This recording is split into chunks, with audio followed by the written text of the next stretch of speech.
अस्सलामुअलैकुम नाज़रीन।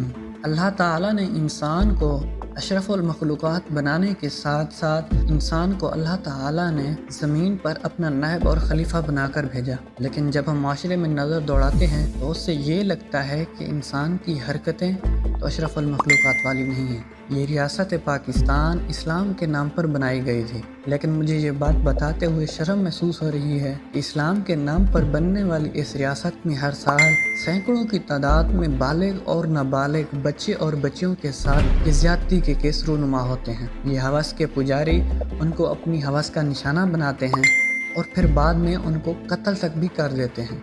लेकिन इसके साथ साथ हम अपने इदारों की नाअहली समझें या उनके पास रिसोर्सेज की कमी का रोना समझें कि जो इनको पकड़ नहीं सकते। इन लोगों के लिए सख्त से सख्त कानून होने चाहिए।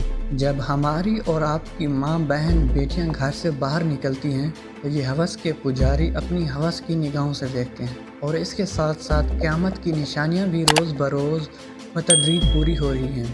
क़यामत बहुत ही ज़्यादा करीब आ चुकी है। इसके अलावा हाल ही में एक अफसोसनाक वाक़या सामने आया है कि अदाकारा इशल फ़ियाज़ एक निजी टीवी को इंटरव्यू दे रही थी। उसमें उन्होंने इंकशाफ किया कि उनके सौतेले वालिद ने उन्हें अपनी जिनसी हवस का निशाना बनाने की लगातार काफ़ी मरतबा कोशिश की, जिससे ये मालूम होता है कि हमारे माशरे में लड़की की इज़्ज़त ना सिर्फ घर से बाहर गैर महफूज है बल्कि घर के अंदर भी गैर महफूज है। और ये बात बताते हुए इशल फ़ियाज़ रो पड़ी।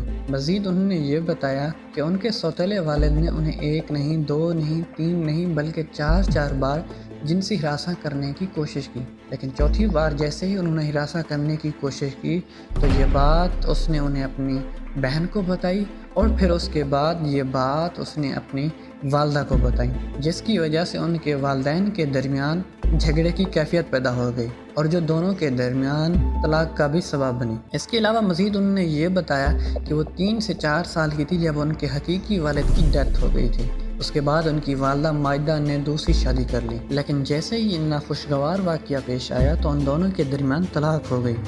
इस वाक़े के बाद उनकी वालदा ने शादी नहीं की।